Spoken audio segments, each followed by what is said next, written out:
recebendo aqui o Vitor Senra, que é sócio fundador da Abril e CIO de crédito da gestora. E o tema que a gente vai tratar aqui é um tema muito relevante que está sendo muito comentado no mercado.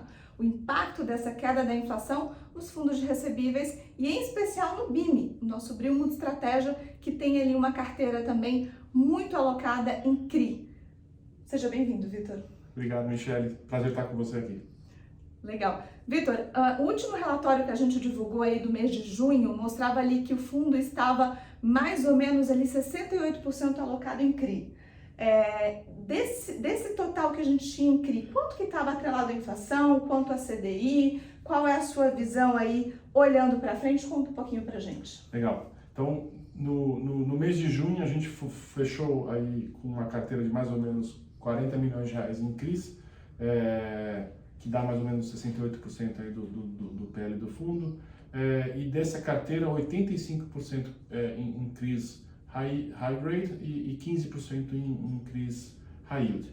E também no breakdown aqui dos indexadores, mais ou menos uns 88% da carteira de CRI indexados a IPCA e o restante, 12% em CDI.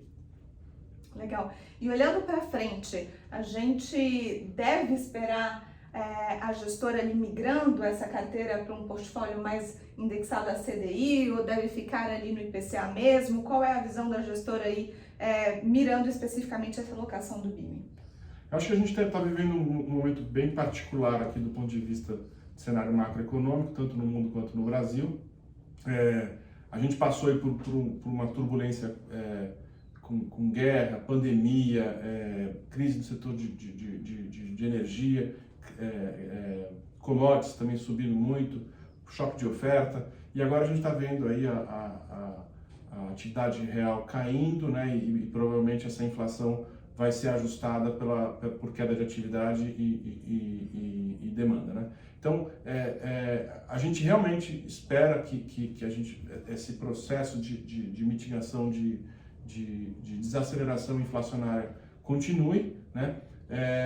Mas a gente também entende que tem, olhando para frente, alguns riscos importantes que a gente tem que considerar quando monta a carteira e pensa em indexador, né?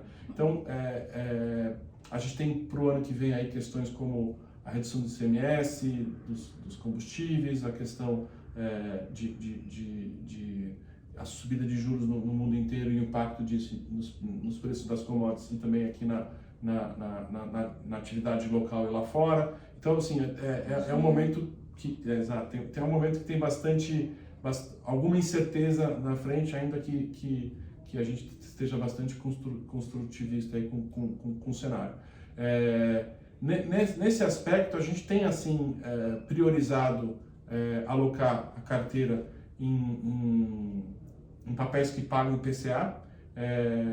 A gente aqui discute muito internamente e gosta do modelo híbrido que um papel de IPCA oferece em termos de pré-fixação do cupom real, né? Então você tem um componente dentro do próprio papel de renda fixa, que você pega um momento como agora, com um momento de juros muito estressados, você posiciona a carteira um pouco mais longa nos juros, mas ao mesmo tempo ele tem lá um pós-fixado para fazer o hedge de inflação, caso a economia ou algum outro choque de oferta dê um repique inflacionário. Então a gente gosta bastante do IPCA. O CDI nos parece também foi uma boa opção nos últimos meses, mas dado a perspectiva de arrefecimento de juros, e eu acho que também não é só aqui dentro da Abril, mas quase que um consenso de mercado, que os juros não fica no nível que está, porque cria até um problema de solvência no limite aqui para o país. Então, provavelmente os juros é para baixo, porque a inflação é para baixo e o pós-fixado vai perder um pouco da atratividade.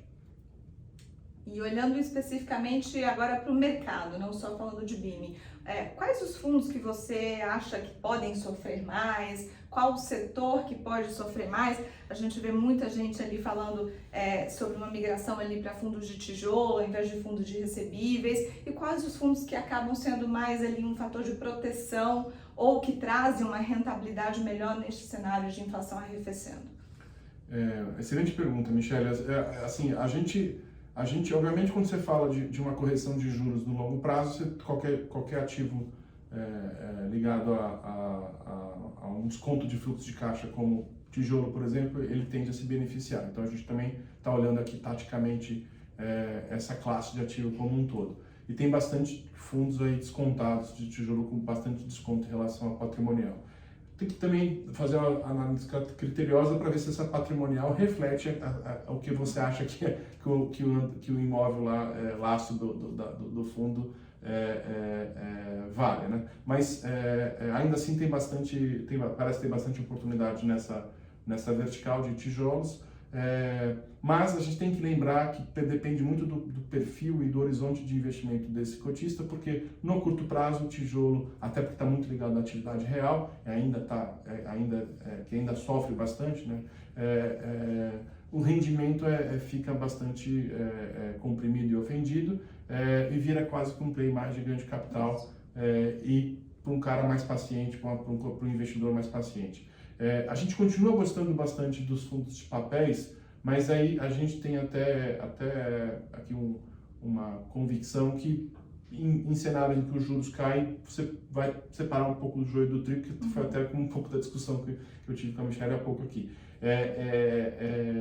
Porque acho que fundos muito expostos a papéis high grades, que estão pagando ali perto da curva, IPCA mais 6, que a curva da NTNB em qualquer vértice abriu bastante nos últimos meses. De novo, a tendência é de um fechamento, mas hoje a curva, depois de algum fechamento, ainda está em IPCA mais 6, esses fundos tendem a sofrer mais, e a gente está vendo alguns fundos aí bastante líquidos e grandes, que são muito expostos a esse tipo de papel, que estavam aí historicamente precificados acima da patrimonial, com prêmio em relação ao patrimonial, hoje tradando abaixo do patrimonial. Não com larguíssimos descontos, acho que já fechou um pouco essa oportunidade, mas o mercado penalizando um pouquinho mais essa turma aí do high grade, que não tem algum alfa ali para entregar. O que a gente gosta e está olhando bastante aqui são os high yields, porque esse sim, você tem essa componente, né? Então você está falando de papel que paga IPCA, rendimento mensal, então satisfaz essa vontade de ter a renda no curto prazo, mas que você vai construir, né, um cupom real, algum tipo de prêmio sobre a curva, né? Para justificar o risco que está tomando ali. Então a gente tem muita cautela com o high yield, né, e acaba que a gente só tem alocado e deve permanecer com essa postura durante um bom tempo com os high yields originados, estruturados pela casa, por papéis exclusivos da Abril. Porque a gente impõe as nossas garantias, nossas governanças e tudo mais, e tenta precificar da melhor forma possível esses papéis. Vale comentar também que fundos com gestão ativa, como o BIMI tem gestão ativa, também são fundos ali que surfam melhor esses momentos, porque aí o time de gestão tem que analisar especificamente aquele momento de mercado, qual a curva do CDI, qual a curva do IPCA projetada, e fazer a alocação ali olhando para isso. Isso é importante também para o BIMI, e é importante também mencionar, que você comentou aí rapidamente, mas o BIMI tem essa parte de CRI High Yield, que a gente estrutura aqui dentro da Abril, que pode ali sim trazer um retorno adicional ali nesse cenário de inflação arrefecendo, né? Um spread over ali acima do que está a curva no momento atual. Conta pra gente um pouquinho dessa estratégia agora, muito olhando para frente. A gente tem bastante convicção em fazer esse shift, né? De vender parte do portfólio de high yield e alocar mais no high grade, e alocar e fazer o shift para o high yield de novo, sempre com esse olhar de ter a originação e estruturação dentro de casa.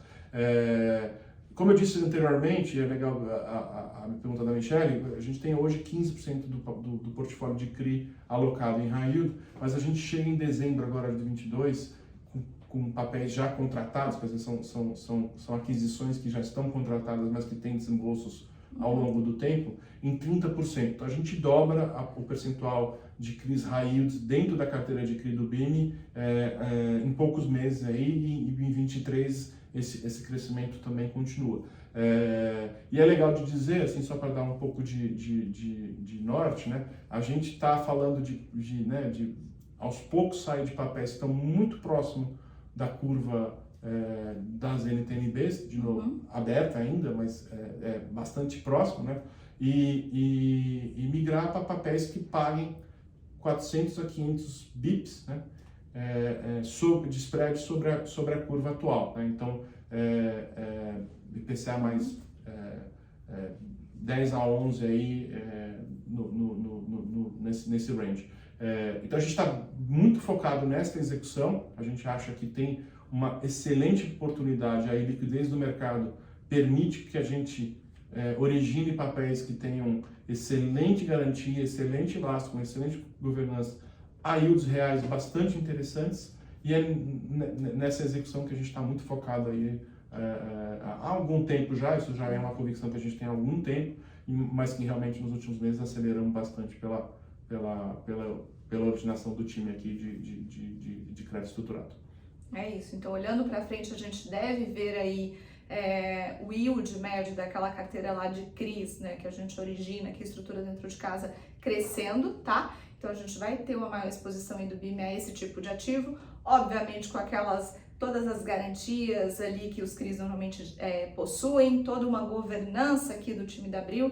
Então, de fato, a gente vai ver aí essa execução ao longo do tempo e vai aparecer para vocês. Em breve, na próxima semana, a gente deve divulgar o relatório de julho, tá? Com os resultados de julho do BIM. Mas só para dar um spoiler, o que a turma pode esperar? Você acha que vai vir aí um resultado um pouco pior por conta dessa inflação? A gente tem aquele efeito ali, né, que a inflação sempre pega 2 meses para trás. Então, dá um spoiler, sem falar muito, o que a gente pode esperar de resultado aí para julho?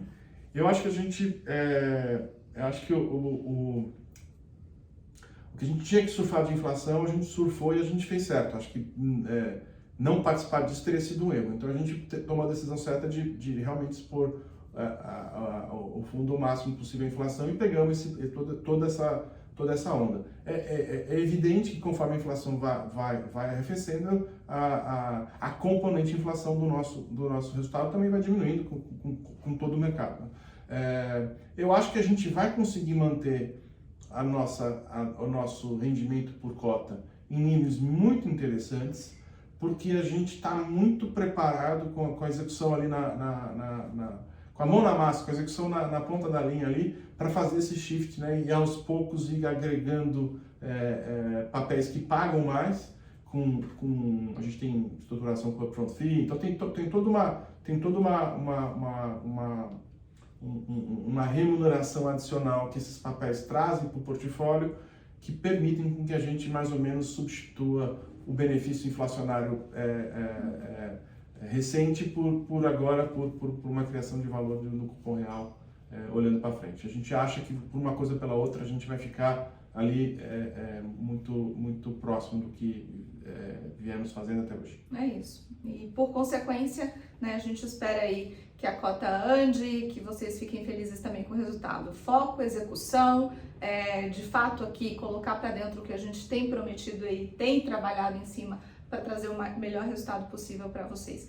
Vitor, eu acho que é isso. Alguma mensagem final aqui? Na semana que vem a gente tem o relatório do fundo, tá? O relatório de gestão ali com os resultados de julho. Vou chamar o Rodolfo aqui para comentar um pouquinho desses resultados com vocês. Mas alguma mensagem final aqui para todo mundo? Não, acho que é isso. Acho que é legal esse bate-papo para a gente atualizar onde estamos e onde queremos chegar. Estamos firmes aqui, estamos bem animados com a execução. Todo dia a turma inteira aqui, o time inteiro vem para Abril muito animado com o trabalho, todo mundo alinhado com as perspectivas da gestora, dos seus fundos. Então, assim, acho que a história está começando, é legal, e todo mundo convidado a continuar nos acompanhando aí e participando dela. É isso aí. Muito obrigada, Vitor. Obrigada a todos aqui por acompanhar. Siga o nosso canal, siga a nossa página no Instagram. Qualquer dúvida, mande aqui a sua dúvida ou os próximos temas que você quer ver aqui no nosso canal para ri@abrilinvestimentos.com.br. Obrigada e até a próxima. Obrigado.